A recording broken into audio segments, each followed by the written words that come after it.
नमस्कार विद्यार्थी मित्रांनो, तर आजपासून आपण एका नवीन लेक्चर सिरीजला सुरुवात करत आहोत, जी असेल तुमच्या स्टॅटिक जीके वरती। त्यामध्ये आपला पहिला टॉपिक असेल माउंटेन्स ऑफ इंडिया आणि त्यामध्ये मी तुमच्या महाराष्ट्राचे सुद्धा माउंटेन्स हे कव्हर करणार आहे। आता लक्षात घ्या, हा व्हिडिओ जो असेल तो इम्पॉर्टंट टॉपिक असेल, कारण जे येणारे व्हिडिओ आहेत जसे की भारतातील नद्या, भारतातील पठारे, तर अशा टॉपिकसाठी हा जो लेक्चर असेल तो बेस लेक्चर असेल। ठीक आहे, म्हणजे तुम्हाला जर पर्वत समजले तर भारतातील नद्या सुद्धा समजतील इझिली आणि पठार सुद्धा समजतील। आता ह्या व्हिडिओमध्ये मी जे भारतातली सर्वच्या सर्व जेवढे पण पर्वतरांगा आहेत त्या सर्वच्या सर्व मी तुमच्या कव्हर करणार आहे।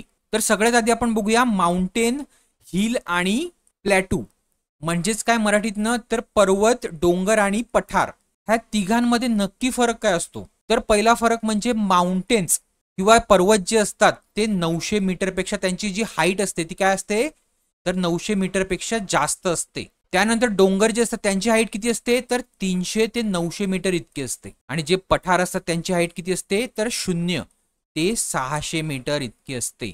आता हा झाला एक फरक। आता हिल किंवा डोंगर आणि पठारामध्ये काय फरक असतो, तर पठाराचा जो शेप असतो, शेप तो कसा असतो वरनं, तर असा चपटा असतो। आणि डोंगराचा जो शेप असतो तो कसा असतो, तर असा घुमटासारखा असतो। मंदिराचं घुमट बघितलं असेल त्याच्यासारखा असतो आणि त्याला इंग्लिश मधनं काय म्हणतात, तर डोम शेप म्हणतात। ठीक आहे, आणि जो पर्वत असतो पर्वत त्याचा शेप कसा असतो, तर हा असा त्रिकोणी म्हणजेच काय, तर कोनिकल शेप असतो। आता ह्या पिक्चर मध्ये तुम्ही व्यवस्थित बघाल तर पठारावर काही लोकवस्ती आहे, म्हणजे काय, तर पठारावर लोक राहतात आणि डोंगरावर, तर डोंगरावर सुद्धा लोक राहतात आणि पर्वतावर सुद्धा लोक राहतात। फक्त पर्वतावर राहणं हे थोडं चॅलेंजिंग असते, त्यामुळे पर्वतावर लोकसंख्या जी असते ती काय असते, लोकवस्ती जी असते ती काय असते, तर ह्याच्या मानाने कमी असते। म्हणजे तुम्ही एक क्रम लावला तर पठारावर सगळ्यात जास्ती लोक राहतात, त्यानंतर डोंगरावर राहतात आणि त्यानंतर माउंटेन्स मध्ये राहतात। इनफॅक्ट जगाची 12% जी लोकसंख्या आहे ती कुठे राहते, तर ह्या पर्वत, डोंगर आणि पठारावर राहते। तर ह्या इमेज मध्ये जे हे दिसते हे पठार आहे, हा डोंगर आहे आणि हे पर्वतरांग आहे। तर हे बघा, हे काही आहेत आपले भारतातील डोंगर। ही सह्याद्रीतील एक डोंगर रांग आहे आणि ही एक तामिळनाडूची डोंगर रांग आहे। पुढे हे आहे पठार, जे आहे आपलं दख्खनचं पठार। तुम्ही वरचा शेप बघाल तर बघा असा फ्लॅट आहे। तर भारतामध्ये दोन टाईपचे पठार असतात, एक आहे वोल्कॅनिक पठार, म्हणजे लावा रसामुळे लाखो वर्षापूर्वी जी पठार तयार झाली त्यांना वोल्कॅनिक पठार म्हणतात। तर त्याचं एक्झाम्पल आहे आपलं दख्खनचं पठार, मालवाचं पठार। त्यानंतर दुसऱ्या टाईपचे पठार असते तर डायसेक्टेड पठार, जे की आहे छोटा नागपूरचं पठार। आता ह्या पठारासंबंधी जो माझा व्हिडिओ आहे तो लवकरच येईल, त्यामध्ये आपण हे इन डिटेल मध्ये कव्हर करूया। पुढे ही एक एनसीईआरटी मधली एक डायग्राम आहे। तर पर्वत, पठार आणि डोंगर ह्यांची उंची कशी मोजतात, कशाच्या रिलेटिव्ह मध्ये मोजतात, तर ती समुद्राच्या रिलेटिव्ह मध्ये मोजतात। हा एक तुमचा आयडियल पॉइंट आहे आणि त्याच्या रिलेटिव्ह जितकी पण तुमची हाईट आहे, पठाराची असून द्या किंवा माउंटेनची असून द्या, ती मोजली जाते। तर हे लक्षात असू द्या। आता आपण एक एक करून बघूया की माउंटेन्स किती टाईपचे असतात। तर सगळ्यात पहिला आपण माउंटेनचा टाईप बघणार आहोत, फोल्ड माउंटेन्स। तर लाखो वर्षापूर्वी जी आपली दुनिया होती ती अशी नव्हती जी आता आहे।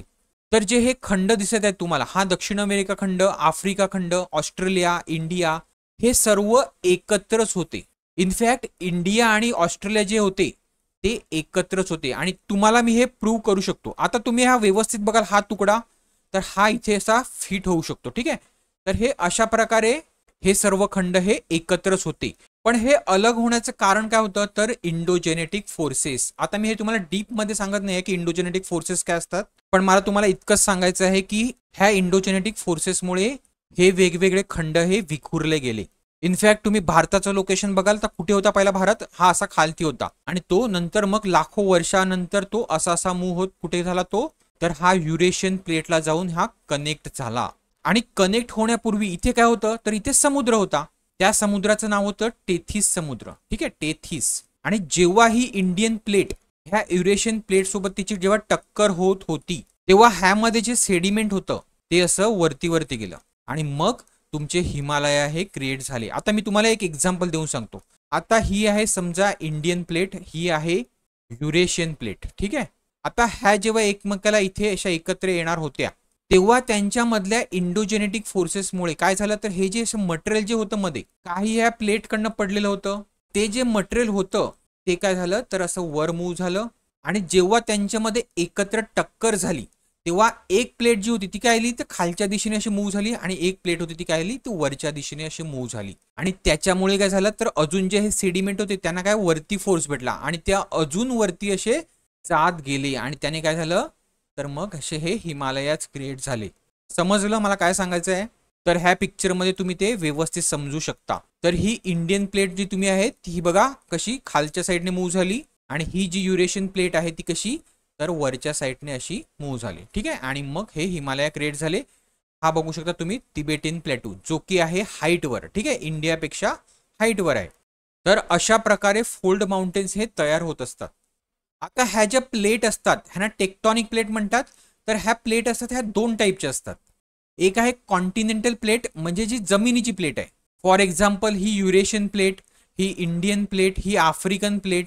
दुसरी असते ओशियानिक प्लेट जसे की पॅसिफिक प्लेट, फिलिपिन प्लेट. समुद्राच्या पाण्याच्या खालती पण काय आहे तर जमीनच आहे पण त्यावरती पाणी असल्यामुळे त्याला आपण काय म्हणतो तो ओशियानिक प्लेट म्हणतो.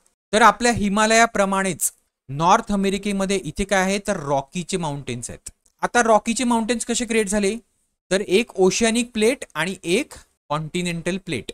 म्हणजे जेव्हा नॉर्थ अमेरिकन प्लेट आणि ही इथे तुम्ही एक लहान प्लेट बघत आहात तिचं नाव आहे जुआन दे फुका प्लेट. तर ह्या दोन प्लेटमध्ये जेव्हा घर्षण झालं तेव्हा हे रॉकीचे माउंटेन्स हे क्रिएट झाले. त्याचप्रमाणे इथे आहेत अँडीजचे माउंटेन्स जी की शृंखला आहे ही जगातली सर्वात लांब माउंटेनची शृंखला आहे. तर ती कशी तयार झाली तर ही साऊथ अमेरिकन कॉन्टिनेंटल प्लेट आणि ही नझका प्लेट जी की आहे ओशियानिक प्लेट. ह्या दोघांचं जेव्हा घर्षण झालं तेव्हा हे अँडीजचे माउंटेन्स हे क्रिएट झाले. त्याचप्रमाणे इथे युरोपमध्ये आहेत अल्प्सचे पर्वत आणि इथे आफ्रिकामध्ये आहेत ॲटलसचे पर्वत. हे कसे तयार झाले तर ही आफ्रिकन प्लेट जी कॉन्टिनेंटल प्लेट आहे ती युरेशियन प्लेट सोबत घर्षण झालं तेव्हा हे अल्प्सचे पर्वत आणि ॲटलसचे पर्वत हे तयार झाले. तर हे जे मी तुम्हाला आता जेवढे पर्वत सांगितले ते सर्व काय आहेत तर फोल्ड माउंटेन्स आहेत आणि त्यांना काय म्हणतात तर न्यू फोल्ड माउंटेन्स आहेत. ह्याच्यापेक्षा जुने फोल्ड माउंटेन्स सुद्धा असतात जसे की भारतातले आपले अरवलीचे पर्वत, रशियामधले उरल्सचे माउंटेन्स हे आहेत ओल्ड फोल्ड माउंटेन्स. म्हणून तुम्ही जेव्हा अरवली पर्वताची हाईट बघाल ती खूप कमी आहे आणि ते झिजत चाललेले आहेत वरनं. कारण का तर फार ते जुने आहेत. पण आता त्यांना ओल्ड फोल्ड माउंटेन्स नाही म्हणत तर आता त्यांचं एक नवीन नाव आहे रेसिड्युअल माउंटेन्स. ठीक आहे. Residual mountains. इथपर्यंत क्लिअर आहे. आता आपण दुसऱ्या टाईपचे माउंटेन्स बघूया ब्लॉक माउंटेन्स. तर हे माउंटेन्स कसे क्रिएट होतात तर हा सपोज एक आपल्या पृथ्वीच्या भूभागाचा तुकडा आहे. ठीक आहे. हे आहे त्याचा क्रस्ट, हा आहे लिथोस्फियर आणि हा आहे मेंटल.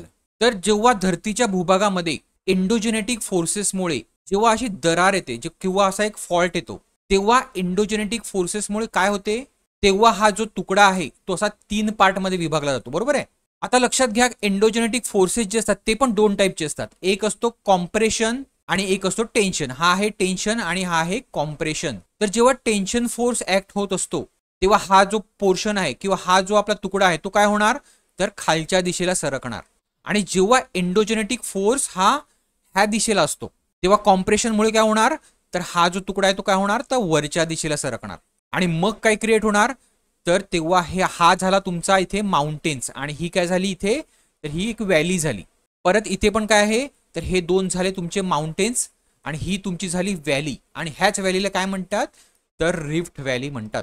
आता ह्याच ब्लॉक माउंटेन्सचे आपले प्राईम एक्झाम्पल आहेत आपल्या भारतामधलं तर विंध्या आणि सातपुडाचे पहाड किंवा विंध्या आणि सातपुडाचे माउंटेन्स. तसेच जगातले काही माउंटेन्स आहेत ते सुद्धा ह्या टाईपचे आहेत. त्यामधले युरोपमधला आहे ओसॅजेस माउंटेन, अमेरिकेतला सिएरा नवाडा ब्लॉक माउंटेन. तर हे काही एक्झाम्पल्स आहेत. तर आता ह्या पिक्चरमध्ये बघा एंडोजेनेटिक फोर्सेस किंवा फॉल्टमुळे काय झालंय तर एक अशी एक दरार आलाय आणि काय झालं तर हा इथे मध्ये एक व्हॅली तयार झाली. तिला काय म्हटलं आपण तर रिफ्ट व्हॅली झाली आणि हे दोन साईडचे काय झाले तर माउंटेन्स झाले. तर आपल्या भारतातल्या दोन नद्या अशा आहेत नर्मदा आणि तापी ज्या की कशातनं वाहतात तर रिफ्ट व्हॅलीमधनं वाहतात. आता ही आहे विंध्याची रेंज आणि ही आहे सातपुडाची रेंज आणि त्यामधून ही वाहते आपली नर्मदा नदी. क्लिअर आहे. पुढच्या टाईपचा माउंटेन आहे व्होल्कॅनिक माउंटेन. आता हा माउंटेन समजायला खूप सोपा आहे. तर लाव्हा रसाच्या इरप्शनमुळे काय होते तर जेव्हा लाव्हा रस इरप्ट होत असतो तेव्हा काय होते तर हा लाव्हा असा त्याच्या साईडला साचून काय होते तर हा अशा प्रकारचा एक माउंटेन तयार होतो. बघा दिसायला तिन्ही माउंटेन मध्ये हा सगळ्यात सुंदर हा माउंटेन दिसत असतात. तर हा आहे जपान मधला माउंट फुजी आणि हा आहे टंझानिया मधला माउंट किलिमंजारो. समजलं? तर आता आपण सर्व प्रकारच्या माउंटेन्सच्या टाईपचा व्यवस्थित अभ्यास केला. आता आपण बघूया भारतातले माउंटेन्स. आता ह्या डायग्राम मध्ये तुम्ही व्यवस्थित बघा, हे जे माउंटेन्स आहेत जम्मू काश्मीर पासून ते अरुणाचल प्रदेश पर्यंत, ह्यांना काय म्हणतात, ह्या माउंटेन्सला काय म्हणतात, तर ग्रेट हिमालयाच रेंज म्हणतात. ठीक आहे. आता तुम्हाला एक समजायला लागेल की जो हिमालय असतो त्याचे 3 लेयर असतात, 1, 2 आणि 3. तर सर्वात वरचा जो लेयर असतो म्हणजे हा, तर ह्याला म्हणतात ग्रेट हिमालयाज किंवा काय तर हिमाद्री. हिमाद्री का म्हणतात, तर त्यांची हाईट जास्ती नसल्यामुळे ते नेहमी बर्फाने आच्छादित असतात. ठीक आहे, म्हणजे बर्फ त्याच्यावर असतो किंवा तो स्नो त्याच्यावर असतो. आता जी जगातली सगळ्यात उंच शिखरं आहेत ती ह्याच रेंजमध्ये येतात. कुठली कुठली, mount Everest, mount Makalu, mount Kanchenjunga. त्यानंतर जी ही मधली लेयर आहे त्याला काय म्हणतात, तर मिडल हिमालयाज किंवा काय तर लेसर हिमालयाज. कारण का, तर त्यांची हाईट ही ह्याच्यापेक्षा थोडी कमी असते. आता ह्या मिडल हिमालयाजमध्ये कुठल्या कुठल्या रेंज येतात, तर पीर पंजाल रेंज, धौलाधार रेंज. आता रेंज म्हणजे मी इथे रेंज का म्हणतोय, तर रेंज म्हणजे शृंखला. म्हणजे काय, तर हे जे पर्वत आहेत ते कंटिन्युअस आहेत. ठीक आहे, म्हणजे ही शृंखला एक आहे. आणि त्यानंतरची जी बाहेरची जी लेयर आहे त्याला काय म्हणतात, तर शिवालिक म्हणतात किंवा काय तर आउटर लेयर म्हणतात किंवा आउटर हिमालयज म्हणतात. आता हे झालं हिमालयाबद्दल, हिमालय रेंज बद्दल. आता हिमालय रेंजच्या वरती जर तुम्ही बघाल तर त्याच्या वरती सुद्धा एक रेंज आहे बघा, झंस्कार रेंज आहे, लडाख रेंज आहे, काराकोरम रेंज आहे. आता ही जी झंस्कार रेंज आहे ही सुद्धा हिमालय रेंजच्याच पार्ट आहे. तर झंस्कार रेंज ही कुठली वेगळी रेंज नसून हिमालय रेंजलाच जम्मू काश्मीरमध्ये काय म्हणतात, तर झंस्कार रेंज म्हणतात. हे लक्षात घ्यायचं आहे. झंस्कार रेंज ही हिमालय रेंजचीच पार्ट आहे. पण त्याच्यावरची जी रेंज आहे लडाख रेंज, काराकोरम रेंज आणि इथे तिबेटमध्ये असलेली कैलाश रेंज, तिबेट म्हणजे चायनामध्ये असलेली कैलाश रेंज, ह्या 3 रेंज आहेत ज्या की हिमालयाच्या वरती आहेत. त्यांना काय म्हणतात, तर ट्रान्स हिमालयाज. आता जर तुम्हाला कोणी प्रश्न विचारला की लडाख रेंज ही हिमालयाचा पार्ट आहे का, तर लडाख रेंज, काराकोरम रेंज ह्या हिमालयाचा पार्ट नाही, त्या ट्रान्स हिमालयाचा पार्ट आहे. ठीक आहे. तर हिमालय रेंजचा अभ्यास करण्याआधी आपण ह्या ट्रान्स हिमालय रेंजेसचा अभ्यास करूया, ज्या की आहेत काराकोरम, कैलाश आणि लडाख रेंज. तर सगळ्यात पहिले आपण बघूया काराकोरम रेंज. तर आता आपण जसं उत्तरेकडे जाऊ तशी काय होते, तर थंडी वाढत जाते आणि जे इथे माउंटेन्स आहेत ते सुद्धा हिमालयाप्रमाणेच उंच उंच आहेत. त्याच्यामध्ये जी काराकोरम रेंज आहे त्याच्यामध्ये जे सर्वात उंच शिखर आहेत त्याला काय म्हणतात, तर K2 असं म्हणतात, ज्याची उंची आहे 8611 मीटर. तर हे K2 पीक हे जगातलं 2 नंबरचं सगळ्यात उंच माउंट एव्हरेस्ट नंतर शिखर आहे. ठीक आहे. तर आता तुम्हाला जर मी प्रश्न केला की K2 हे हिमालयाचं पार्ट आहे का, तर नाही. K2 हे कसला पार्ट आहे, तर K2 हे ट्रान्स हिमालयाचा पार्ट आहे. तर ह्या काराकोरम शृंखलेची सुरुवात कुठनं होते, तर तिची सुरुवात होते इथनं. ठीक आहे. ह्याला काय म्हणतात, तर पामीर नॉट. आता ही पामीर नॉट काय आहे, तर नॉट म्हणजे काय, तर गाठ. तर ह्या पामीर नॉटची एक्झॅक्ट लोकेशन जर तुम्ही बघायला गेला तर हे पाकिस्तानमध्ये, बरोबर आहे. आणि ह्या ठिकाणी काय झालंय, तर ह्या ठिकाणी 3 ते 4 अशा पर्वत शृंखला ह्या एकत्र आल्यात. आता बघा, चायनाच्या साईडने जी ही पर्वत रांग येते तिचं नाव काय आहे, तर कुनलुन माउंटेन्स. त्यानंतर अफगाणिस्तान साईडने येते ती कुठली, तर हिंदुकुश माउंटेन रेंज. त्यानंतर पाकिस्तानच्या साईडने येते ती कुठली, तर सुलेमान रेंज. आणि भारताच्या साईडने येते ती कुठली रेंज आहे, तर काराकोरम रेंज. अशा 4 प्रकारच्या रेंज आहेत त्या एकत्र आल्यात, बरोबर आहे. आणि त्या एका पठारावर भेटल्यात. त्या पठाराचं नाव आहे पामीर नॉट. आणि हाच पामीर नॉट पठार जे आहे हे जगातलं सगळ्यात उंच असं पठार आहे, हे लक्षात असू द्या. आणि त्याच पठाराला काय म्हणतात, तर रूफ ऑफ द वर्ल्ड, म्हणजे जगाचं छत्र. दुसरं, ही काराकोरम जी रेंज आहे ती ह्या तिन्ही ट्रान्स हिमालय रेंज मधली सगळ्यात उंच आणि सगळ्यात लॉंगेस्ट अशी पर्वताची शृंखला आहे, हे लक्षात असू द्या. आणि त्याच्यामधलं जे आपण K2 पीक बघितलं त्या पीकला अजून 2 नाव आहेत. तर त्या पीकचं दुसरं नाव आहे गॉडविन ऑस्टिन. तर गॉडविन ऑस्टिन एक सायंटिस्ट होते, त्याच्या नावावरनं ब्रिटिशांनी ते गॉडविन ऑस्टिन असं त्या पीकला नाव दिलं. आणि चायना जी आहे, चायना, ती ह्या पीकला काय म्हणते, तर क्युगीर. तर ही 2 नावं तुम्ही व्यवस्थित लक्षात ठेवा. पुढे हे माउंट एव्हरेस्ट नंतर जगातलं सेकंड हायेस्ट पीक आहे, हे तुम्हाला मी आधीच क्लिअर केलं. तर जर तुम्हाला क्वेश्चन आला की भारतातील सगळ्यात उंच शिखर कुठलं आहे, तर माउंट एव्हरेस्ट आहे का, तर माउंट एव्हरेस्ट नाही. का, तर माउंट एव्हरेस्ट हे कुठे आहे, तर नेपाळमध्ये आहे. काराकोरम रेंज मधलं K2 आहे का, तर त्याआधी आपल्याला K2 ची लोकेशन बघावी लागेल. तर K2 ची जी लोकेशन आहे ती आत्ताच्या घडीला पाकिस्तान ऑक्युपाय काश्मीरमध्ये येते, बरोबर आहे. म्हणून मोस्ट ऑफ द वेळेला तुम्हाला माउंट कंचनजंगा हे भारताचं सर्वात उंच शिखर हे तुम्हाला दिसून जाईल. पण आता हे डिपेंड करते की एक्झाम मध्ये तुम्हाला प्रश्न काय आलाय. जर तुम्हाला K2 आणि माउंट कंचनजंगा दोन्ही पण असेल आणि त्यांनी विचारलं असेल भारतातलं सर्वात उंच शिखर कुठलं, तर तुम्हाला K2 मार्क करायचं आहे. पण त्यांनी जर विचारलं की हिमालय रेंज मधलं भारतातलं सर्वात उंच शिखर कुठलं, तर कुठलं मार्क करायचं तुम्हाला, तर तुम्हाला मार्क करायचं आहे माउंट कंचनजंगा. क्लिअर आहे. आणि माउंट कंचनजंगाची जी हाईट आहे ती काय आहे, तर 8598 मीटर आहे. पुढे ह्या काराकोरम रेंजमध्ये काही हिमनग आहेत. आता हे हिमनग काय इम्पॉर्टंट आहेत, तर जेव्हा हिमनग हे वितळतात तेव्हा त्याच्यापासून काय होते, तर नदी तयार होते. ठीक आहे, नदीचा एक प्रवाह किंवा नदी तिथनं उगम पावते. तर ह्या काराकोरम रेंजमध्ये 3 महत्वाचे हिमनग आहेत. त्यांचं नाव आहे सियाचीन ग्लेशियर, बाल्टोरो ग्लेशियर आणि बायाफो ग्लेशियर. तर जे सियाचीन ग्लेशियर आहे त्याच्यामधलं ते भारतातील सगळ्यात उंच आणि सगळ्यात लॉंगेस्ट हे ग्लेशियर आहे किंवा काय तर हिमनग आहे. आणि त्याची जी लांबी आहे ती 76 किलोमीटर आहे. आणि हा हिमनग जेव्हा वितळतो तेव्हा त्याच्यातनं कुठल्या नद्या उगम पावतात, तर नुब्रा नदी ही उगम पावते. कुठनं, तर सियाचीन ग्लेशियर मधनं. आणि ही जी नुब्रा नदी आहे ती कोणाची सहाय्यक नदी आहे, तर ती शोक नदीची आहे. आणि शोक नदी कोणाची आहे, तर शोक नदी ही इंडस नदीची सहाय्यक नदी आहे. समजलं. पुढचा महत्वाचा ग्लेशियर आहे ह्या काराकोरम रेंजमध्ये तो बाल्टोरो ग्लेशियर. आणि बाल्टोरो ग्लेशियरची जी लोकेशन आहे ती कुठे आहे, तर गिलगिट बाल्टिस्तान म्हणजे पुन्हा POK मध्ये आहे. त्याची लांबी आहे 63 किलोमीटर. आणि त्याच्यातनं सुद्धा एक नदी उगम पावते. तिचं नाव काय आहे, तर तिचं नाव आहे शिगार नदी. आणि ती कोणाची सहाय्यक नदी आहे, तर ती सुद्धा इंडस नदीची सहाय्यक नदी आहे. त्यानंतर पुढचा जो ग्लेशियर आहे बायाफो ग्लेशियर, तो सुद्धा गिलगिट बाल्टिस्तान मध्ये आहे, जो की सियाचीन ग्लेशियर नंतर सेकंड हायेस्ट ग्लेशियर आहे, ज्याची लांबी आहे 70 किलोमीटर. आता हे जे सियाचीन ग्लेशियर आहे ते जगातलं सगळ्यात उंच बॅटलफील्ड आहे. आणि ह्याची लोकेशन जर बघाल तर हेच आजच्या घडीला लडाख मध्ये कुठे येते, तर ह्या ठिकाणी येते, बरोबर आहे. पण तुम्हाला जर कोणी विचारलं की हे लडाख रेंजचा पार्ट आहे का, लडाख पर्वत शृंखलेचा पार्ट आहे का सियाचीन ग्लेशियर, तर नाही. सियाचीन ग्लेशियर कुठल्या पर्वत शृंखलेचा भाग आहे, तर काराकोरम रेंजचा आहे. क्लिअर आहे. आता हे जे सियाचीन ग्लेशियर आहे ते पूर्णपणे भारताचा हिस्सा आहे. तर पाकिस्तानने एकदा त्याच्यावर आक्रमण करण्याचा प्रयत्न केला होता, पण भारताने नंतर ऑपरेशन मेघदूत चालवून त्यांना ते तिथनं हाकलून लावलं. तर सियाचीन ग्लेशियर मध्ये आता टुरिझम सुद्धा चालू झालेला आहे.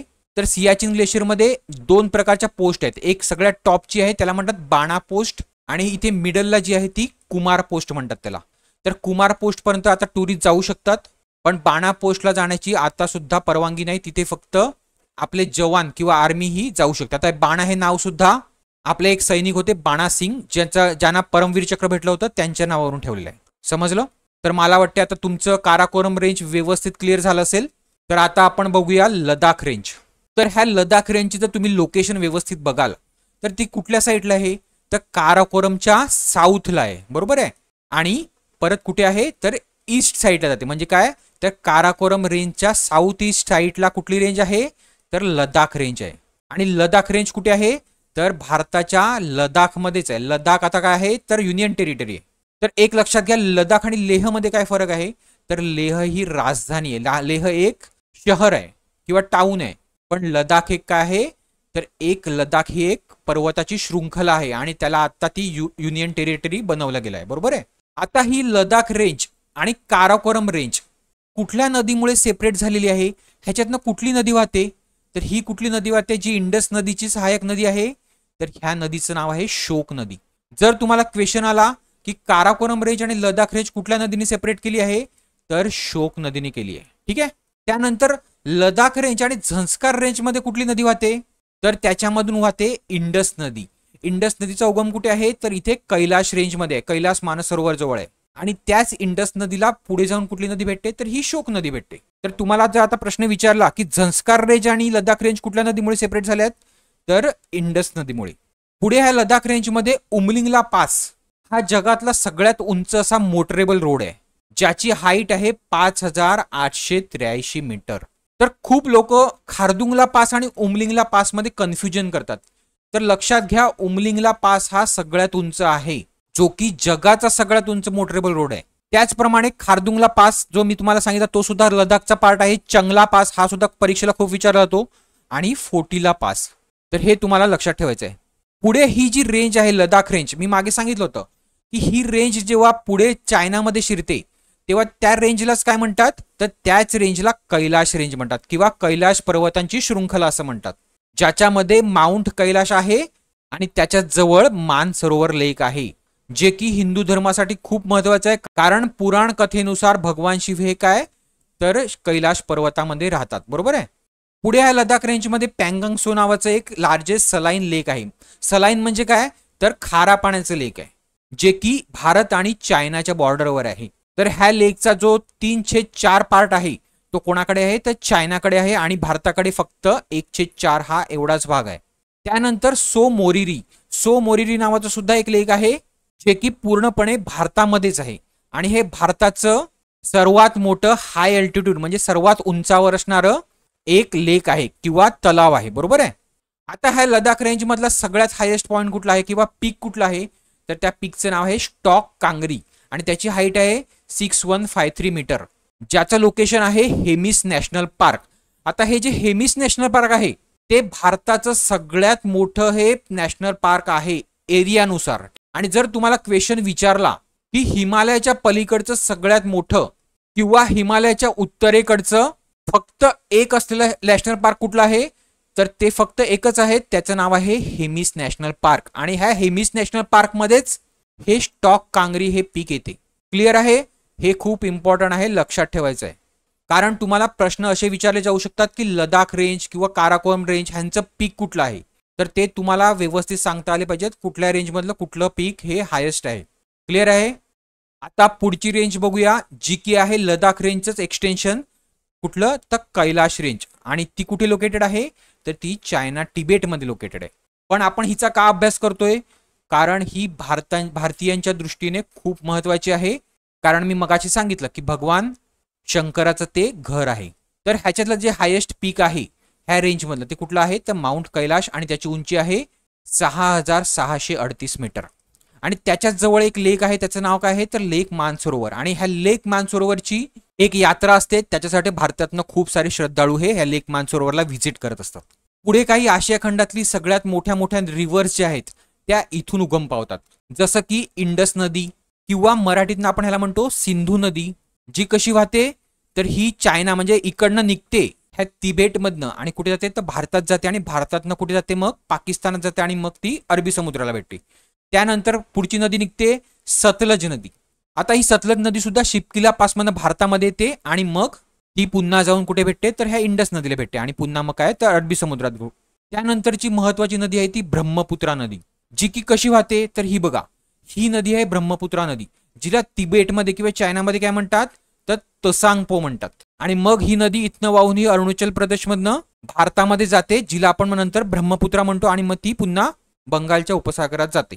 आणि पुढची नदी आहे सगळ्यात महत्वाची ती कर्नाली नदी, जिला काय म्हणतात तर घागरा नदी सुद्धा म्हणतात, जी की कोणाची उपनदी आहे तर ती नदी आहे गंगा नदी. ही नदी कुठे वाहते तर ही नदी अशी कैलाश मानसरोवर निघते, नेपाळमध्ये जाते आणि मग ही घागरा म्हणून गंगेला भेटते. ठीक आहे, ही गंगेची उपनदी आहे. आता इथे आपलं संपलेलं आहे ट्रान्स हिमालयाज. मला वाटते सगळ्यांना क्लिअर झालं असेल. आता आपण वळूया ग्रेट हिमालयाजकडे. तर ग्रेट हिमालयामध्ये पहिल्याच सगळी आपण बघूया झंस्कार रेंज, नंतर आपण पूर्ण ग्रेट हिमालयाचा रेंजचा अभ्यास करूया. ठीक आहे. तर ह्या झंस्कार रेंजचं जर लोकेशन बघाल तर कुठे आहे तर ते लडाख रेंजच्या साऊथला आहे. आता ह्या झंस्कार रेंजला कोण डिवाइड करते मी मगाशी सांगितलं की झंस्कार रेंज आणि लडाख रेंजला कोण करते तर इंडस नदी. आणि इंडस नदी आणि कुठली दुसरी एक नदी असते तर झंस्कार रिव्हर सुद्धा लडाख रेंजला झंस्कार पासून सेपरेट करते. पुढे ह्या ज्या रेंज आहेत ह्या कुठपर्यंत पसरलेल्या आहेत तर ही रेंज ही इथून जम्मू काश्मीर पासून कुठे तर ही इथे उत्तराखंड पर्यंत पसरलेली आहे. पुढे ह्या झंस्कार रेंज मध्ये माउंट कामेट, नंदादेवी, केदारनाथ. आता भगवान शिवचं एक दुसरं एक ज्योतिर्लिंग आहे केदारनाथ, हे कुठे आहे तर हे सुद्धा झंस्कार रेंज मध्ये येते. म्हणून केदारनाथला जर तुम्ही कधी गेला असाल तर केदारनाथला खूप जास्त थंडी असते आणि जे ते मागचे पहाड दिसतात तुम्हाला केदारनाथ मंदिराच्या ते कुठली रेंज आहे ती तर झंस्कार रेंज आहे किंवा केदारनाथ स्वतः मंदिर सुद्धा झंस्कार रेंज मध्ये येते. पुढे जी मी मानसरोवर यात्रा सांगितली तर ही मानसरोवर यात्रा 2 पास मधनं पूर्ण करता येते. किंवा 2 पासमधनं ह्या मानसरोवर यात्रेला जाता येते. एक आहे लिपुलेख पास, जे की झंस्कार रेंजचा पार्ट आहे, आणि दुसरा आहे नथुला पास. नथुला पास कुठे आहे माहितीये तुम्हाला? तर नथुला पास हे सिक्कीम राज्यामध्ये. तर ह्या 2 पासमधनं मानसरोवरची यात्रा करतात लोक. त्यानंतर ह्या रेंजमध्ये व्हॅली येतात, Spiti valley, Lahaul valley, Kinnaur valley, ज्या की कुठे आहेत लोकेटेड? तर हिमाचल प्रदेशमध्ये आहेत. आता मला तुम्हाला एक सांगायचं राहून गेलं की हे लिपुलेख पास कुठे आहे? तर हे लिपुलेख पास हे उत्तराखंडमध्ये आहे. ठीक आहे, हे लक्षात घ्या. आणि नथुला पास कुठे सांगितलं मी तुम्हाला? तर सिक्कीम मध्ये. हे लक्षात असू द्या. तर अशा प्रकारे आपण झंस्कार रेंज संपवलेली आहे. आता आपण बघूया मेन हिमालयाज, ठीक आहे, किंवा ग्रेट हिमालयाज. आता ह्याच ग्रेट हिमालयाजला किंवा ग्रेटर हिमालयाजला काय म्हणतात? तर हिमाद्री म्हणतात. आणि अशाच प्रकारचा क्वेश्चन एकदा एका परीक्षेला आला होता की हिमालयामधले सगळ्यात उत्तरेकडची पर्वतरांग कुठली आहे, आणि त्यांनी ग्रेटर हिमालयाज दिलं नव्हतं, त्यांनी काय नाव दिलं होतं? तर हिमाद्री दिलं होतं ऑप्शनमध्ये. पुढे शिवालिक दिलं होतं आणि नंतर पीर पंजाल दिलं होतं. म्हणजे कुठली येणार हिमालयातली उत्तरेकडची रांग? तर हिमाद्री येणार. तर हे तुम्हाला व्यवस्थित लक्षात घ्यायचं आहे. तर आता बघूया आपण ग्रेटर हिमालयाज. तर ह्यांना हिमाद्री का म्हणतात? तर हे परमनंटली स्नो कॅप माउंटेन्स आहेत, म्हणजे त्याच्यावर नेहमी हा बर्फ आच्छादित असतो, त्यामुळे त्यांना हिमाद्री म्हणतात. ह्यांचं जे एव्हरेज एलिव्हेशन आहे, म्हणजे एव्हरेज जी हाईट आहे ती किती आहे? तर 6100 मीटर इतकी आहे. आणि ह्याची जी स्टार्टिंग होते ती कुठनं होते? तर नंगा पर्वत, जो की काश्मीरमध्ये लोकेटेड आहे, ते कुठे? तर नमचा बरुआ, जे की तिबेटमध्ये लोकेटेड आहे. तर हे बघा, इथे कुठे नंगा पर्वत आहे आणि इथे कुठेतरी तिबेटमध्ये नमचा बरुआ नावाचा पर्वत आहे. ठीक आहे. आता हिमालयात जर तुम्ही बघाल तर हिमालयाची ही एक सरळ लाईन आहे, म्हणजे ते सलग आहेत, त्याच्यामध्ये कुठलाही गॅप नाही 2 पर्वतामध्ये. पण तुम्ही बाकीची पर्वत शृंखला बघाल, उदाहरणार्थ अरावली पर्वत शृंखला, तर अरावली पर्वत शृंखला असे मध्ये मध्ये डोंगर आहेत, परत पुढे असे सोडून अर्धे सोडून पुन्हा डोंगर आहेत, म्हणजे ही डिस्कंटिन्युअस पर्वत शृंखला आहे. बरोबर आहे. पण हिमालयाच्या बाबतीत तसं नाही. हिमालय ही सलग एक पर्वत शृंखला आहे, जी की कुठून स्टार्ट होते? तर नंगा पर्वत ते नमचा बरुआ पर्यंत. त्यानंतर माउंट एव्हरेस्ट, मी तुम्हाला सांगितलं आधी की सगळ्यात हायेस्ट पीक कुठे आहे? तर नेपाळमध्ये आहे, जे की कसली पार्ट आहे? तर ग्रेटर हिमालयाचा पार्ट आहे. त्याच्यानंतर माउंट कंचनजंगा, जे की जगातलं 3rd हायेस्ट आहे, आणि भारतातलं किंवा भारतातील हिमालयातलं सगळ्यात कुठलं हायेस्ट आहे? तर माउंट कंचनजंगा हायेस्ट आहे. पुढे माउंट मकालू, जे की 5th हायेस्ट आहे, हे सुद्धा कसला पार्ट आहे? तर ग्रेटर हिमालयाचाच पार्ट आहे. पुढे आपण ह्या माउंट एव्हरेस्ट, माउंट कंचनजंगा आणि माउंट मकालू ह्याचं एक्झॅक्ट लोकेशन कुठे आहे ते मॅपमध्ये बघूया. तर हा आहे माउंट एव्हरेस्ट, जो की कुठे लोकेटेड आहे? तर नेपाळमध्ये, आणि ते जगातील सगळ्यात उंच शिखर आहे. त्याच्यानंतर माउंट कंचनजंगा जे आहे, ते माउंट कंचनजंगा कुठे आहे? तर माउंट कंचनजंगा नेपाळमध्ये नाहीये. माउंट कंचनजंगा आपल्या भारताच्या सिक्कीम ह्या राज्यामध्ये. क्लिअर आहे. त्या पुढचं होतं माउंट मकालू, जे 5th हायेस्ट जगातील पीक आहे. तर ते कुठे लोकेटेड आहे? तर ते सुद्धा इथेच ह्यांच्यामध्येच नेपाळ आणि चायनाच्या बॉर्डरवर माउंट मकालू हे लोकेटेड आहे. क्लिअर आहे. पुढे ह्याच्यामध्ये काही पासेस आहेत. तर लडाखमध्ये झोजिला पास, हिमाचल प्रदेशमध्ये बारालाचला पास आणि शिपकिला पास. उत्तराखंडमध्ये कुठले? तर थांगला, नीती पास, लिपुलेख पास. पुढे सिक्कीममध्ये नथुला पास, ज्याच्यातनं मानसरोवर यात्रा होते, आणि जलेपला पास. त्यानंतर अरुणाचल प्रदेशमध्ये बोमडीला पास. आता हे फक्त तुम्ही नावं व्यवस्थित लक्षात ठेवा, त्यांचं लोकेशन कुठे आहे ते लक्षात ठेवा. पुढे एक रोहतांग पास आहे. रोहतांग पास कुठे आहे माहिती तुम्हाला? रोहतांग पास हा मिडल हिमालयाजमध्ये, म्हणजे लेसर हिमालयाजमध्ये. ठीक आहे. रोहतांग पास हा ग्रेटर हिमालयामध्ये नाही मिळत. आता तुम्ही मिडल हिमालयाज किंवा लेसर हिमालयाज आणि शिवालिकशी कम्पेअर कराल तर ग्रेटर हिमालयामध्ये सगळ्यात कमी रेनफॉल होतो. आता ग्रेटर हिमालयात तुम्हाला क्लिअर झाला असेल. आता बघूया मिडल हिमालयाज किंवा लेसर हिमालयाज. तर लेसर हिमालयाज हाईटमध्ये ट्रान्स हिमालयाजपेक्षा आणि ग्रेटर हिमालयाजपेक्षा हे हाईटने कमी असतात. ठीक आहे. आणि त्यांची जी रेंज आहे, मी तुम्हाला मगाशी सांगितलं, ती डिस्कंटिन्युअस रेंज आहे, म्हणजे अर्ध्या इथे आहेत, पुन्हा अर्ध्या जागा सोडून पुन्हा स्टार्ट होतात पर्वतरांगा. आता ह्याची जी हाईट आहे ती किती आहे? 3700 मीटर ते 4500 मीटर इतकी हाईट आहे. पुढे मिडल हिमालयाजमध्ये कुठल्या रेंजेस येतात? तर पीर पंजाल रेंज, धौलाधार रेंज. तर ह्या 2 महत्वाच्या रांगा, आणि पुढे मग त्या मिडल हिमालयाज पूर्ण ही एक रांग आहे, जी की आसाम पर्यंत जाते. आणि त्याच्यामध्येच मसुरी रेंज आहे, ती उत्तराखंडमध्ये आहे. पुन्हा महाभारत रेंज, जी की नेपाळमध्ये आहे. दार्जिलिंग हिल्स, आता दार्जिलिंग हिल्स कुठे आहे? तर वेस्ट बंगालमध्ये. ते पण कुठे आहे? तर मिडल हिमालयाजमध्ये. तर जेवढी तुमची फेमस हिल स्टेशन आहेत ती कुठे आहेत? तर ती मिडल हिमालयाचाच पार्ट आहेत. समजलं? तर ह्या मिडल हिमालयाज मध्ये आणि खालच्या कुठली रेंज असते शिवालिक आणि वरची कुठली असते तर ग्रेट हिमालयज. तर ह्या मिडल हिमालयाज मध्ये आणि शिवालिक मध्ये म्हणजे इथे मी तुम्हाला डायग्राम काढून दाखवतो, हे मिडल हिमालयाज आणि हा शिवालिक. तर ह्याच्यामध्ये जी व्हॅली आहे तिथे व्हॅलीमध्ये लोक राहतात आणि ह्याच व्हॅलीना काय म्हणतात तर डून्स असं म्हणतात. तुम्ही एक फेमस हिल स्टेशन बघितलं असेल डेहराडून, म्हणजे काय तर ह्या व्हॅलीमध्ये लोक राहतात किंवा शहरं वसलेली आहेत किंवा अशा प्रकारची हिल स्टेशन वसलेली आहेत. आता ह्या मिडल हिमालयाज मधलं पीर पंजाल जी रेंज आहे ती सगळ्यात लॉंगेस्ट रेंज आहे. तर ह्या रेंजला आणि ग्रेट हिमालय रेंजला कुठली नदी सेपरेट करते तर इथे तुम्ही व्यवस्थित बघाल तर ही झेलम नदी आहे. ही कुठनं वाहते तर ग्रेट हिमालयाज आणि पीर पंजालला ती सेपरेट करते, जी की पुढे कसली सहायक नदी आहे तर ती पुन्हा इंडस नदी किंवा सतलज नदीची बनून मग ती पुन्हा इंडस मध्ये भेटते. आणि दुसरी कुठली आहे तर चेनाब नदी. चेनाब नदी पण कोणाला सेपरेट करते तर पीर पंजाल रेंज मधून येते, ती कोणाला सेपरेट करते तर ग्रेटर हिमालयाजला पीर पंजाल रेंज मधनं. पण तुम्ही व्यवस्थित इथे बघाल तर जी रावी नदी आहे ती कोणाला सेपरेट करते तर ती इथे धौलाधार रेंज मधनं जाते. तर धौलाधार रेंजला कोणाकडनं सेपरेट करते तर ग्रेट हिमालय रेंज पासून धौलाधार रेंजला सेपरेट कोण करते तर रावी नदी करते. समजलं? पुढे ह्याच्यामध्ये काही महत्वाचे पासेस आहेत, म्हणजे कुठले कुठले तर पीर पंजाल पास, बनिहाल पास. आता बनिहाल पास जो आहे तो जम्मू आणि श्रीनगरला कनेक्ट करतो. पुढे जी ही धौलाधार रेंज मी तुम्हाला मगाशी सांगितली ती कोणाचीच एक्सटेन्शन आहे तर ती पीर पंजालचंच एक्सटेन्शन आहे. म्हणजे काय तर हिमाचलमध्ये जेव्हा ही पीर पंजाल रेंज जाते तेव्हा त्याला धौलाधार रेंज असं म्हणतात. तर हे तुम्हाला व्यवस्थित लक्षात घ्यायचं आहे. आता ह्या रेंजमध्ये सुद्धा काही फेमस व्हॅलीज आहेत, त्यामध्ये काश्मीर व्हॅली, कांगरा आणि कुल्लू व्हॅली जी की हिमाचल प्रदेशमध्ये आहे. पुढे मी मगाशी सांगितल्याप्रमाणे हिल स्टेशन आहेत शिमला, मसुरी, म्हणजे जेवढी महत्वाची फेमस हिल स्टेशन आहेत ती कुठे आहेत तर मिडल हिमालयाज मध्ये आहेत. ठीक आहे, राणीखेत, नैनिताल, अल्मोरा, दार्जिलिंग वेस्ट बंगाल, अल्मोरा, नैनिताल कुठे तर उत्तराखंड, बाकी शिमला, डलहौसी कुठे तर हिमाचल प्रदेश, मसुरी पण कुठे तर उत्तराखंड. समजलं?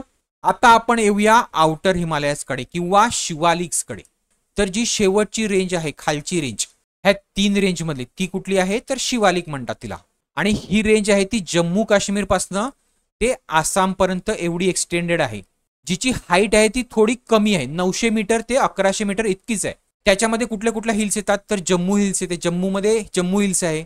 अरुणाचल प्रदेशमध्ये डफला, मिरी, अबोर, मिशमी हिल्स. उत्तराखंडमध्ये ढांग रेंज, दुंधवा रेंज. पुढे नेपाळमध्ये चुराई घाट हिल्स. पुढे आपण नॉर्थ ईस्ट मध्ये हे कव्हर करूयाच ह्या अरुणाचल प्रदेशच्या. पण ह्या ज्या आहेत ह्या कसल्या पार्ट आहेत तर ह्या हिल्स ज्या आहेत त्या कसल्या पार्ट आहेत तर हिमालयाच्याच पार्ट आहेत. तर आता आपण तेच बघूया की हिल्स ऑफ नॉर्थ ईस्ट. तर नॉर्थ ईस्ट मध्ये अरुणाचल प्रदेशमध्ये ज्या हिल्स आहेत त्या कुठल्या कुठल्या आहेत तर Dafla hills, Miri hills, Abor hills, Mishmi hills. ह्या ज्या 4 हिल्स आहेत ह्या कसल्या पार्ट आहेत तर हिमालयाचा पार्ट आहे. पण अजून एक हिल्स आहे तिकडे बघा, पटकई बम. पटकई बम पण कशामध्ये आहे तर अरुणाचल प्रदेशमध्येच आहे. ठीक आहे, हे फक्त तुम्हाला नावं लक्षात ठेवायची आहेत की कुठल्या हिल्स ह्या कुठल्या कुठल्या राज्यामध्ये आहेत. हे प्रश्न विचारले जातात की मिकीर हिल्स कुठल्या राज्याचा पार्ट आहे तर ते तुम्हाला सांगता आलं पाहिजे. मिकीर हिल्स हे आसाम मध्ये आहे. पुढे मेघालय हे कुठलं राज्य आहे तर मेघालय आहे ढगासारखं. ह्याच्यामध्ये कुठल्या कुठल्या आहेत तर गारो हिल्स, खासी हिल्स आणि कुठल्या जयंतिया हिल्स. आता ह्याच्यामध्ये त्यांनी पार्ट केलं ते ईस्ट गारो हिल्स, वेस्ट गारो हिल्स, ईस्ट खासी हिल्स, वेस्ट खासी हिल्स. तर हे तुम्हाला व्यवस्थित लक्षात घ्यायचं आहे. ठीक आहे, पुढे नागालँडमध्ये नागा हिल्स, मणिपूरमध्ये ईस्ट मणिपूर हिल्स, मिझोरममध्ये मिझो हिल्स किंवा त्याला अजून काय म्हणतात तर लुशाई हिल्स. आणि त्याच लुशाई हिल्सचं किंवा मिझो हिल्सचं जे सगळ्यात हायेस्ट पीक आहे ते कुठलं आहे तर ब्ल्यू माउंटेन आहे, ज्याची की हाईट आहे 2157 मीटर. तर हे फक्त नावं तुम्हाला व्यवस्थित लक्षात ठेवायचे आहे. पुढे नागा हिल्स मधलं सगळ्यात हायेस्ट पीक कुठलं आहे तर सरमती, ज्याची हाईट आहे 3826 मीटर. आता ह्या हिल्स मध्ये मी तुम्हाला पीक का सांगतोय तर तुम्ही व्यवस्थित बघाल तर त्याची हाईट जी आहे ती 900 मीटर पेक्षा जास्त आहे. क्लिअर आहे? तर हे तुम्ही व्यवस्थित नावं लक्षात ठेवा. आता आपला नॉर्थ इंडिया कव्हर झालेला आहे पूर्ण. आता आपण बघूया वेस्ट इंडिया मधलं अरावली रेंज बघूया. त्यानंतर मध्य भारतातल्या 2 रेंज बघूया, विंध्या आणि सातपुडा. त्याच्यानंतरच्या कुठल्या रेंज बघायच्या आहेत तर वेस्टर्न आणि ईस्टर्न घाट. आणि त्याच्यामध्येच मी महाराष्ट्राच्या सुद्धा रेंजेस ह्या कव्हर करेल. तर सगळ्यात पहिले बघूया अरावली हिल्स. आता अरावली हिल्स जर तुम्ही व्यवस्थित बघाल तर कुठनं स्टार्टिंग होते अरावली हिल्सची तर दिल्लीमधनं स्टार्ट होते, नंतर साऊथ हरियाणामधनं जाते, नंतर राजस्थानमध्ये जाते आणि नंतर कुठे संपते तर गुजरातमध्ये संपते. आणि ह्याची तुम्ही डायरेक्शन बघाल तर काय आहे डायरेक्शन, ही कुठली डायरेक्शन आहे तर वेस्ट, आणि ही कुठला आहे साऊथ, म्हणजे साऊथ वेस्ट डायरेक्शनला ही रेंज आहे. पुढे मी आधी सांगितल्याप्रमाणे ही जगातली सगळ्यात ओल्डेस्ट माउंटेन आहे, म्हणजे काय म्हणतात त्याला रेसिड्युअल माउंटेन रेंज म्हणतात. त्यानंतर ही जी लांबी आहे ती किती आहे माहिती तुम्हाला, 800 किलोमीटर इतकी लांबी आहे ह्या रेंजची. पण ही रेंज जी आहे ती मी मगाशी सांगितल्याप्रमाणे डिसकंटिन्युअस रेंज आहे, म्हणजे अर्धे इथे पहाड आहेत, पुन्हा इथे अर्धे जाऊन पहाड आहेत. आणि ह्याच्यातलं जे हायेस्ट पीक आहे ते कुठलं आहे तर माउंट अबूला कुठला आहे गुरु शिखर, जे की कुठल्या राज्यामध्ये येते तर राजस्थानमध्ये येते. तर हे तुम्हाला व्यवस्थित लक्षात ठेवायचं आहे. पीक कुठल्या कुठल्या रेंजेसचे पीक जे आहेत ते कुठले कुठले आहेत हे तुम्हाला व्यवस्थित लक्षात घ्यायचं आहे. तर इथे हेच दिलंय की ह्याची जी लांबी आहे, ह्याची जी एव्हरेज हाईट आहे ती किती तर 400 ते 600 मीटर आहे. पुढे आपण मगाशी बघितला गुरु शिखर हे हायेस्ट पीक आहे जे माउंट अबूमध्ये, आणि त्याचं स्टेट कुठलं आहे ते राजस्थान. त्याची हाईट किती आहे 1722 मीटर.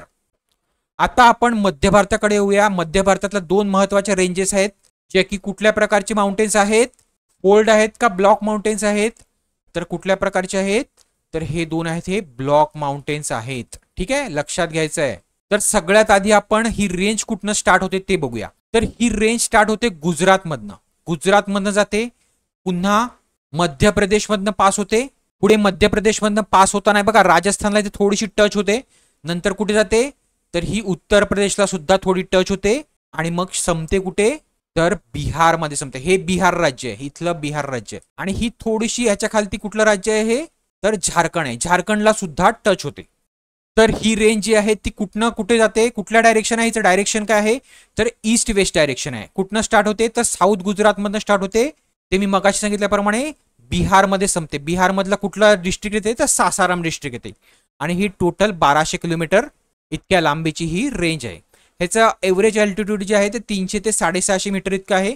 पुढे जेव्हा ही बिहारमध्ये जाते तेव्हा ह्याच विंध्या पर्वताच्या रेंजला काय म्हणतात तर कैमूर हिल्स म्हणतात. म्हणजे कैमूर हिल्स कसला पार्ट आहे तर विंध्याचाच पार्ट आहे.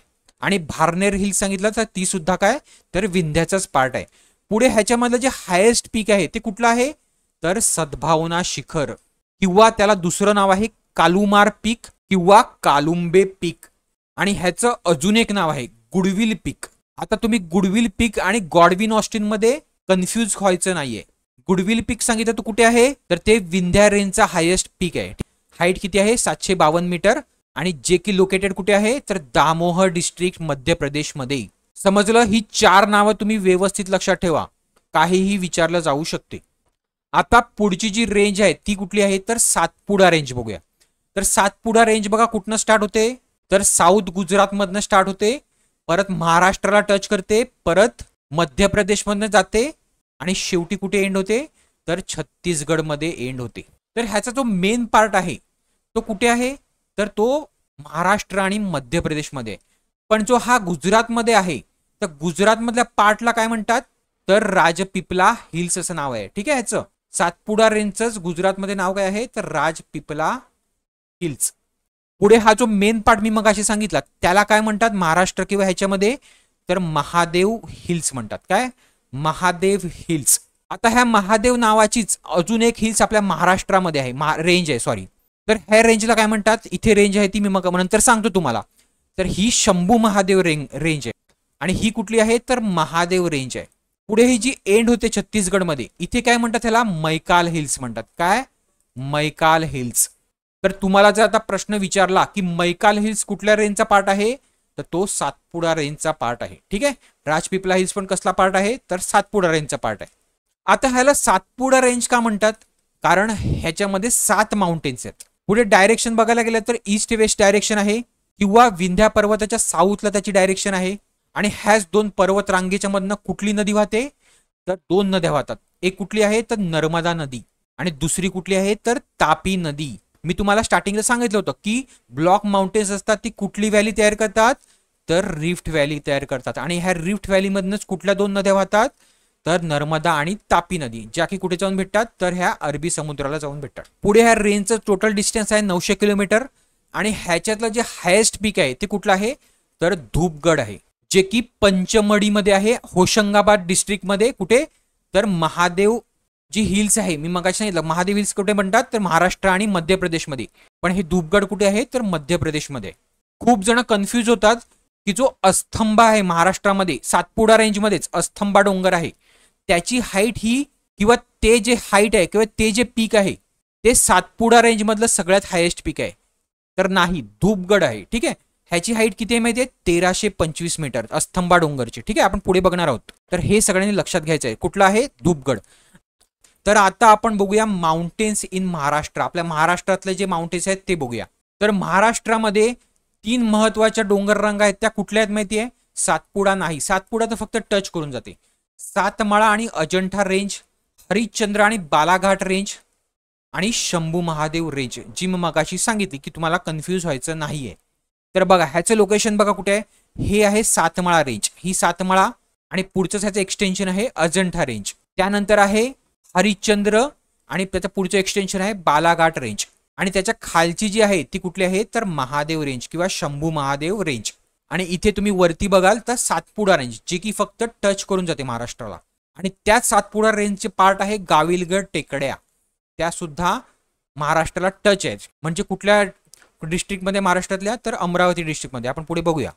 तर महाराष्ट्रातलं सगळ्यात हायेस्ट पीक कुठलं आहे? सगळ्यांनाच माहिती असते की कळसुबाई आहे, 1646 मीटर, ज्यालाच एव्हरेस्ट ऑफ महाराष्ट्र असं म्हणतात, जे की कुठे लोकेटेड आहे तर हरिश्चंद्र बालाघाट रेंजमध्येच आहे, पण ह्याला एक सेपरेट रेंज म्हणतात कळसुबाई रेंज. ठीक आहे, तर त्याचं एक ते पार्ट आहे. पुढे महाबळेश्वर कुठे आहे तर शंभू महादेव रेंजमध्ये आहे. त्यानंतर मगाशी तुम्हाला गाविलगड डोंगर दाखवले, त्याच्यामधलं हायेस्ट पीक कुठलं आहे तर वैराट डोंगर आहे, त्याची हाईट किती आहे 1177 मीटर आहे. आणि सातपुडा रेंजची महाराष्ट्रातली सगळ्यात हायेस्ट पीक कुठलं आहे तर अस्तंबा डोंगर आहे. ठीक आहे, 1325 मीटर इतकं आहे. तर हे तुम्ही व्यवस्थित लक्षात घ्या. ठीक आहे, आणि तोरणमल. पुढे आता कुठल्या कुठल्या नद्या कुठल्या कुठल्या पर्वतरांगेच्या मध्ये वाहतात ते महत्वाचं आहे. सातमाळा आणि हरिश्चंद्राच्या मध्ये कुठली नदी वाहते तर गोदावरी नदी वाहते, जी की कुठनं उगम पावते तर इथे ती त्र्यंबकेश्वरला उगम पावते. आता मी जो रिव्हरचा आपला लेक्चर आहे त्याच्यामध्ये हे तुम्हाला व्यवस्थित क्लिअर करेल. ठीक आहे, फक्त नाव लक्षात ठेवा. सातमाळा आणि हरिश्चंद्राच्या मध्ये गोदावरी नदी वाहते. हरिश्चंद्र आणि महादेव रेंजच्या मध्ये कुठली वाहते तर हरिश्चंद्र आणि शंभू महादेव मध्ये भीमा नदी वाहते. आणि महादेव रेंजच्या खाली कुठली नदी वाहते तर ती आहे कृष्णा नदी. पुढे सातमाळा आणि सातपुडामध्ये एक नदी दुसरी वाहते बघा इथे, तर ही नदी कुठली आहे तर तापी नदी आहे, जी की एक रिफ्ट व्हॅली मधनं वाहणारी नदी आहे. क्लिअर आहे. आता बघूया अजून काही नावं किंवा अजून काही पीक किंवा डोंगर ज्यांची फक्त तुम्हाला नावं लक्षात ठेवायची आणि ते कुठल्या जिल्ह्यामध्ये आहेत ते तुम्हाला लक्षात ठेवायचे. तर कळसुबाई नंतर सेकंड नंबरचं जे महाराष्ट्रातलं सगळ्यात उंच पीक आहे ते कुठलं आहे तर साल्हेर पीक आहे. ठीक आहे, जे कुठे आहे नाशिकमध्ये आहे आणि त्याची हाईट किती आहे तर 1567 मीटर आहे. त्यानंतर गाळणा डोंगर कुठे आहे नाशिकमध्ये आहे. त्यानंतर गरमसूर टेकड्या त्या कुठे आहेत नागपूरमध्ये आहेत. त्यानंतर दरकेसा टेकड्या ज्या कुठे आहेत गोंदियामध्ये आहेत. त्यानंतर चिरोली टेकड्या सुरजागड भामरागड ह्या कुठे आहेत गडचिरोलीमध्ये आहेत. त्यानंतर चिमूर टेकड्या कुठे आहेत चंद्रपूरमध्ये आहेत. त्यानंतर पुसदच्या टेकड्या त्या कुठे आहेत यवतमाळमध्ये आहेत. त्यानंतर मुदखेड डोंगर आणि निर्मल डोंगर कुठे आहेत नांदेडमध्ये आहेत. त्यानंतर टकमक डोंगर कुठे आहेत तर पालघर जिल्ह्यामध्ये आहे. क्लिअर आहे महाराष्ट्राबद्दल. आता आपण बघूया वेस्टर्न घाट्स. वेस्टर्न घाटला काय म्हणतात महाराष्ट्र आणि कर्नाटकमध्ये तर सह्याद्री असं म्हणतात. आता ह्या वेस्टर्न घाटची सुरुवात कुठनं होते तर हे इथून गुजरात राज्य, गुजरात महाराष्ट्र कर्नाटका आणि शेवटचं राज्य कुठलं आहे इथे तर हे केरळ आहे. पुढे ह्या वेस्टर्न घाटला जे ईस्टर्न घाट आहेत ते कुठे येऊन भेटतात ते जिथे येऊन भेटतात त्याला म्हणतात निलगिरी पर्वतरांग. तर हे तुम्हाला लक्षात ठेवायचं. किंवा निलगिरी हिल्स जे कुठे लोकेटेड आहे तर केरळ आणि तामिळनाडूच्या बॉर्डरवर लोकेटेड आहे. ठीक आहे, इथे आहे बघा, हे केरळ आणि तामिळनाडूची बॉर्डर आहे, तिथे निलगिरी हिल्स आहे. पण निलगिरी हिल्स जी आहे ती कोणाचा पार्ट आहे वेस्टर्न घाटचा आहे का ईस्टर्न घाटचा आहे तर निलगिरी हिल्स ही वेस्टर्न घाटचा पार्ट आहे. फक्त ह्या जंक्शन जे आहे ते कुठे होते तर निलगिरी हिल्समध्ये होते. पुढे वेस्टर्न घाट जे आहेत ते असे कंटिन्युअस आहेत, त्याच्यामध्ये असा कुठला गॅप नाहीये. पण ईस्टर्न घाट जर तुम्ही बघाल तर ईस्टर्न घाटमध्ये डिस्कंटिन्युअस आहेत, म्हणजे असे गॅप आहेत. ठीक आहे, आता तुम्ही वेस्टर्न घाटला म्हणजे गुजरातकडनं केरळकडे याल तर त्याची हाईट जी आहे वेस्टर्न घाटची ती वाढत जाते. पण ईस्टर्न घाटचं काय आहे तर ईस्टर्न घाटला तुम्ही इथनं साऊथकडनं तुम्ही जसे ईस्टकडे जाल किंवा नॉर्थ ईस्टकडे जाल तशी ईस्टर्न घाटची हाईट ही वाढत जाते, म्हणजे उलट आहे. पुढे ह्या वेस्टर्न घाटमध्ये सगळ्यात हायेस्ट पीक कुठलं आहे तर ते आहे अनायमोडी, ज्याची हाईट आहे 2695 मीटर. तर खूप लोक तुम्हाला कन्फ्यूज करतील की डोडा बेट्टा जे आहे, डोडा बेट्टा हे वेस्टर्न घाटमधलं हायेस्ट पीक आहे, पण नाही. डोडा बेट्टाची जी हाईट आहे ती किती आहे, तर 2637 मीटर. ठीक आहे, थोडीच हाईट जास्त आहे. पण तुम्हाला जर प्रश्न विचारला कुठला हायेस्ट पीक आहे वेस्टर्न किंवा पूर्ण पेनिन्सुलर इंडियामधलं, तर पूर्ण पेनिन्सुलर इंडियामधलं सगळ्यात हायेस्ट पीक कुठलं आहे, तर अनायमुडी, जे की कुठे लोकेटेड आहे, तर केरळामध्ये लोकेटेड आहे. आता जे अनायमुडी पीक आहे त्या ठिकाणी सुद्धा एक नॉट आहे. म्हणजे आपण आधी बघित होती पामीर नॉट, तशीच अनायमुडी सुद्धा एक नॉट आहे. तिथे कुठल्या कुठल्या हिल्स येऊन भेटतात, तर नॉर्थ साईडने जी हिल येते ती कुठली येते, तर अनायमुडी हिल्स. नॉर्थ ईस्टवरने येते ती पलनी हिल्स आणि साऊथ कडनं येते ती कार्डमम हिल्स. आता तुम्ही इथे व्यवस्थित बघा, हे आहे कार्डमम हिल्स, ही आहे पलनी हिल्स जी इथे आहे, आणि इथनं जे येते ती Anamudi hills, sorry Annamalai hills. पुढचं सेकंड हायेस्ट पीक आपण मगाशीच बघितलं कुठलं आहे, तर डोडा बेट्टा हायेस्ट पीक आहे, जे की पुन्हा पूर्ण पेनिन्सुलर इंडियाचं सेकंड हायेस्ट पीक आहे. पेनिन्सुलर म्हणजे काय, तर भारताचा जो भाग हा 3 साईडने समुद्राने व्यापलेला आहे किंवा पाण्याने व्यापलेला आहे, त्याला पेनिन्सुलर म्हणतात. पुढे आता कुठल्या कुठल्या हिल्स आहेत वेस्टर्न घाटमध्ये, त्याचे फक्त तुम्हाला नावं लक्षात ठेवायची आहेत. तर ही महाराष्ट्रातल्या रेंज आपण ऑलरेडी बघितलेले आहेत. त्यानंतर बाबा बुडानगिरी हिल्स जी की कर्नाटकामध्ये लोकेटेड आहे. त्यानंतर Nilgiri hills, Annamalai hills, Anaimudi, Agasthyamalai, cardamom hills. Agasthyamalai आणि कार्डमम कुठे लोकेटेड आहे, तर केरळामध्ये आहे. पुढे जी ही निलगिरी हिल्स आहे, मी मगाशी तुम्हाला दाखवली, निलगिरी हिल्स जिकडे जंक्शन होते ईस्टर्न आणि वेस्टर्न घाटचं, त्याच हिल्सला काय म्हणतात, तर ब्ल्यू माउंटेन सुद्धा म्हणतात. काय, ब्ल्यू माउंटेन्स किंवा ब्ल्यू हिल्स. आता हा जो पूर्ण वेस्टर्न घाट आहे तो एक युनेस्को वर्ल्ड हेरिटेज साईट आहे. ईस्टर्न घाट नाही, फक्त वेस्टर्न घाट. पुढे ह्या वेस्टर्न घाटमध्ये काही गॅप्स आहेत किंवा घाट आहेत. त्यामधले सगळ्यात महत्वाचे घाट आहेत थलघाट, बोरघाट, जे कुठे आहेत, आपल्या महाराष्ट्रामध्ये आहेत. तर थलघाट कोणाला जॉईन करतो, तर मुंबई आणि नाशिकला जॉईन करतो. ह्यालाच कुठला घाट म्हणतात, दुसरं कसारा घाट म्हणतात. पुढे बोरघाट आहे जो की पुणे आणि मुंबईला जॉईन करतो. त्यानंतर पालघाट किंवा पलक्कड गॅप जो की कुठे आहे, तर हा इथे आहे केरळामध्ये आहे, जो की केरळाच्या कोचीला तमिळनाडूच्या कोइंबतूर शहराशी जॉईन करतो. आता खूप सारे असे घाट आहेत, पण मी काही महत्वाचे जे घाट आहेत ते तुमच्या इथे घेतलेले आहेत. ठीक आहे, पुढे जो आपला घाटचा येईल लेक्चर त्याच्यामध्ये आपण मध्ये व्यवस्थित कव्हर करूया सगळे घाट. आता इथे जे किनारे आहेत, हा जो किनारा आहे महाराष्ट्र आणि गोव्याचा, ह्याला म्हणतात कोकण किनारा. पुढे जो कर्नाटकचा थोडासा पार्ट आहे इथे काय म्हणतात, इथे उडुपी किनारा किंवा उडुपी कोस्ट. त्यानंतर कर्नाटकाचा थोडा पार्ट आणि केरळाचा पूर्ण पार्ट, ह्याला काय म्हणतात, तर मालाबार कोस्ट. त्यानंतर तामिळनाडूचा हा पार्ट आणि आंध्राचा थोडासा पार्ट, ह्या किनाऱ्याला काय म्हणतात, तर कोरोमंडल कोस्ट म्हणतात. पुढे आंध्र प्रदेश आणि ओडिसाचा थोडासा पार्ट, ह्याला म्हणतात नॉर्दर्न सरकार. ठीक आहे, नॉर्दर्न सरकार. आणि पुढे ओडिसाचा पुढचा जो पार्ट आहे त्याला म्हणतात उत्कल कोस्ट. तर हा कोरोमंडल कोस्ट जो आहे तो कृष्णा आणि कावेरी नदीच्या जो मधला पार्ट आहे त्याला कोरोमंडल कोस्ट म्हणतात. पुढे कृष्णा आणि महानदी जी आहे त्यांच्यामधल्या पार्टला काय म्हणतात, तर नॉर्दर्न सरकार म्हणतात. क्लिअर आहे. आता वेस्टर्न घाट संपवला, आता आपण ईस्टर्न घाट्स बघूया. तर मी मगाशी सांगितल्याप्रमाणे ईस्टर्न घाट हा डिसकंटिन्युअस रेंज ऑफ हिल्स आहेत, ज्याची स्टार्टिंग कुठनं होते, तर महानदी ओडिसापासून स्टार्टिंग होते ते तामिळनाडूच्या वैगईपर्यंत आहे. पुढे ह्याच्यामध्ये कुठल्या कुठल्या हिल येतात, तर नल्लामलाई आणि पालाकोंडा जे काही आंध्र प्रदेशमध्ये आहेत. जवाडी आणि शेवेरा हिल्स जे काही कुठे आहेत, तर तामिळनाडूमध्ये आहेत. महेंद्रगिरी कुठे आहे, तर ओडिशामध्ये आहे. आता ह्याचं जे टॉलेस्ट पीक आहे ईस्टर्न घाटचं कुठलं आहे, तर त्याचं नाव आहे आर्माकोंडा, जे कुठे लोकेटेड आहे, तर आंध्र प्रदेशमध्ये. आणि त्याची हाईट किती आहे, तर 1680 मीटर. तर हे तुम्हाला व्यवस्थित लक्षात ठेवायचं आहे. दुसरं एक ईस्टर्न घाट जे आहेत, ईस्टर्न घाट ह्यांची जी हाईट आहे ती वेस्टर्न घाटपेक्षाही कमी आहे. म्हणजे वेस्टर्न घाटची हाईट ही ईस्टर्न घाटपेक्षा जास्त आहे, एव्हरेज हाईट. आता आपण काही भारतातल्या दुसऱ्या हिल्स बघूया ज्यांचं फक्त तुम्हाला लोकेशन लक्षात ठेवायचं आहे. राजमहल हिल्स कुठे आहे, झारखंड. गरजघाट हिल्स कुठे आहेत, ओडिशा, ज्याचा हायेस्ट पीक आहे मलयगिरी. त्याच्यानंतर सिरुमली हिल्स कुठे आहेत, तामिळनाडू. नंतर शेषाचलम हिल्स कुठे आहेत, आंध्र प्रदेश. जे शेषाचलम हिल्समध्ये तिरुमाला तिरुपती देवस्थानम, म्हणजे तिरुपती देवस्थान कुठे आहे, तर शेषाचलम हिल्समध्ये आहेत. पुढचं आहे वरुसनाडू हिल्स, ज्या की कुठे आहेत, तामिळनाडूमध्ये. त्याच्यानंतर बाबा बुडानगिरी आपण मगाशी बघितलं कर्नाटकामध्ये. त्यानंतर कोब्रू हिल्स ही कुठे आहे, तर मणिपूरमध्ये आहे. त्यानंतर पाचमलाई हिल्स जी की कुठे आहे, तामिळनाडूमध्ये आहे. त्यानंतर पारसनाथ हिल्स जी की झारखंडमध्ये आहे. आणि पारसनाथ काय आहे किंवा पारसनाथ हिल काय आहे, तर जैन समाजाचे एक तीर्थंकर होते पार्श्वनाथ, ज्यांना पारसनाथ सुद्धा म्हणायचे. तर ह्यांचं जे साल्वेशन झालं ते कुठे झालं, तर ह्याच पारसनाथ हिल्सवर झालं, म्हणून त्याचं आता नाव आहे पारसनाथ हिल्स, ज्याचे लोकेशन आहे झारखंड. तर हे तुम्हाला व्यवस्थित लक्षात ठेवायचं आहे. तर मला वाटते आता आपण पूर्ण भारतातले जेवढे पण महत्त्वाचे हिल्स आहेत, जे की एक्झामच्या दृष्टीने महत्त्वाचे माउंटेन्स आहेत, ते आपण व्यवस्थित क्लिअर केलेले आहे. तुम्हाला जी हायेस्ट पीक आहेत ही तुम्हाला व्यवस्थित लक्षात ठेवायची आहे, व्यवस्थित करून जायचं आहे. आणि मला वाटतं माउंटेन्समध्ये ह्याच्या बाहेरचं तुम्हाला काहीच विचारलं जाणार नाही.